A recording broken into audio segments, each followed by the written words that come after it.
कश्मीर से पलायन कर जम्मू पहुंचे श्रमिकों ने कहा, सुरक्षित नहीं है घाटी में रहना। कश्मीर में गैर कश्मीरियों को चुन चुन कर निशाना बनाए जाने की बढ़ती घटनाओं के बीच वहां रह रहे प्रवासी श्रमिकों का पलायन तेज हो गया है। रविवार शाम को बनपोहो में बिहार के 2 श्रमिकों की हत्या के बाद घाटी छोड़ने वाले प्रवासी मजदूरों की संख्या तेजी से बढ़ रही है और सोमवार को जब कश्मीर से गाड़ियों का जम्मू पहुंचने का सिलसिला शुरू हुआ तो उनमें प्रवासी श्रमिक ही सबसे ज्यादा थे।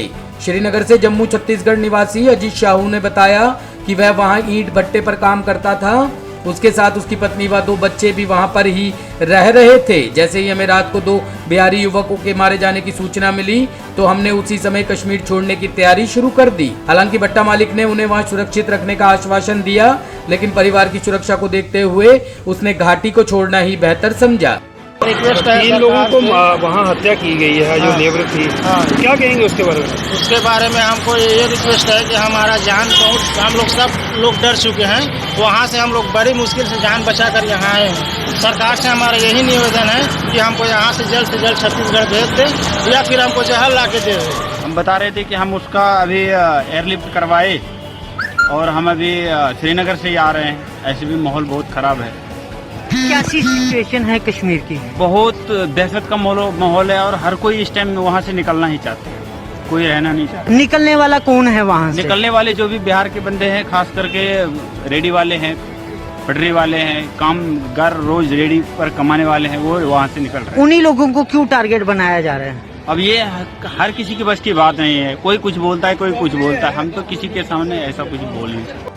केरल में बारिश से और बिगड़े हालात, अब तक 27 की मौत। उत्तराखंड में रेड अलर्ट। मानसून खत्म होने से पहले बारिश ने फिर देश भर को तरबतर कर दिया है। कहीं ये बारिश आराम दे रही है तो कहीं जानलेवा बन गई है। केरल में लगातार हो रही बारिश से हालात बेहद गंभीर बने हुए हैं। यहाँ बाढ़ और भूस्खलन से अब तक कुल 27 लोगों की जान गई है, जबकि 8 लापता है। बीती शाम केरल के कोट्टायम जिले में बाढ़ में पूरा एक घर बह गया। सड़क पर खड़े लोगों ने इस घटना का वीडियो बनाया। हादसे के वक्त घर में कोई नहीं था, किसी को नुकसान पहुंचने की कोई खबर नहीं है। डिफेंस पीआरओ ने बताया कि इंजीनियरिंग और मेडिकल यूनिट के साथ कन्नूर से सेना के जवानों का दल बचाव कार्यों के लिए वायनाड पहुंच गया है। सेना की ओर से अब तक कुल 3 टुकड़ियां तैनात की गई है। राहत सामग्री के साथ नेवी चॉपर के जरिए बारिश प्रभावित इलाकों का दौरा जारी है। वायुसेना स्टेशन संगमुगम में वायुसेना के 2 हेलीकॉप्टर MI-17 स्टैंड बाय पर है।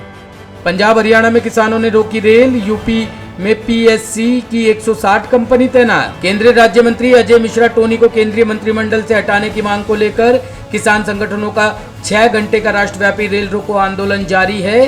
सोमवार सुबह 10 बजे से शाम 4 बजे तक किसान संगठनों का यह आंदोलन चलता रहेगा।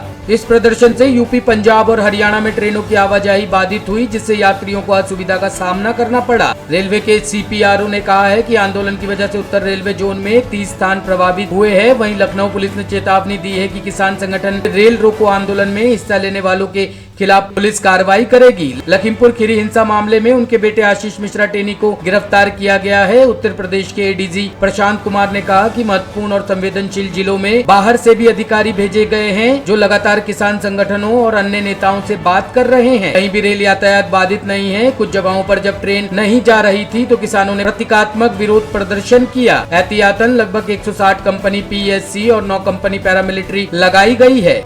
यूपी के शाहजहांपुर में कोर्ट के अंदर वकील की गोली मारकर हत्या। उत्तर प्रदेश के शाहजहांपुर में सोमवार को एक सनसनीखेज वारदात हुई। यहाँ कोर्ट के अंदर एक वकील की गोली मारकर हत्या कर दी गई है। वकील उस वक्त किसी काम से रिकॉर्ड रूम में गए थे। मृतक वकील का नाम भूपेंद्र सिंह है। फिलहाल कोर्ट में भारी संख्या में पुलिस बल तैनात है। जानकारी के अनुसार वारदात दोपहर करीब 11:45 की है। शहर की 3री मंजिल में ACJM ऑफिस में वकील भूपेंद्र सिंह की तमंचे से गोली मारकर हत्या कर दी गई। गोली मारने वाला मौके पर ही तमंचा छोड़कर भाग गया। वारदात के समय भूपेंद्र के अलावा वहां कोई भी मौजूद नहीं था। वारदात के बाद यहां अफड़ा तफड़ी का माहौल हो गया है। ये ACJM फर्स्ट का ऑफिस है 2nd फ्लोर पे। वहाँ इसी कक्ष में और भी ऑफिसेज हैं।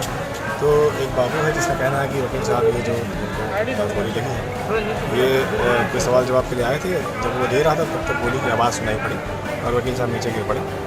तो उनसे भी पूछताछ थोड़ी हो रही है। प्लीज डाउन हो जाए तो फिर और भी डिटेल मालूम चलेगा। बांग्लादेश में नहीं थम रही सांप्रदायिक हिंसा, कट्टरपंथियों ने हिंदुओं के 20 घर जलाए। बांग्लादेश में अभी भी सांप्रदायिक हिंसा के मामले सामने आ रहे हैं। अब रंगपुर उप जिला परीगंज में हिंदुओं के घरों में आग लगाने का मामला सामने आया है। यह घटना रविवार की है, जिसमें 20 घर बुरी तरह से जल गए। बांग्लादेश के मीडिया हाउस ढाका ट्रिब्यून की रिपोर्ट के मुताबिक यह घटना परीगंज के एक गाँव रामनाथपुर यूनियन में माझीपाड़ा के जेल पोली में घटी है। बताया गया है कि इस घटना में 20 घर बुरी तरह से जल गए हैं। स्थानीय संघ परिषद के अध्यक्ष के अनुसार कुछ कट्टरपंथियों ने हिंदुओं के 65 घरों को आग के हवाले कर दिया था। पुलिस के मुताबिक यह मामला एक सोशल मीडिया पोस्ट से जुड़ा हुआ है, जिसके बाद यह तनाव पैदा हो गया है। एक हिंदू शख्स पर एक धार्मिक आपत्तिजनक पोस्ट करने का आरोप है।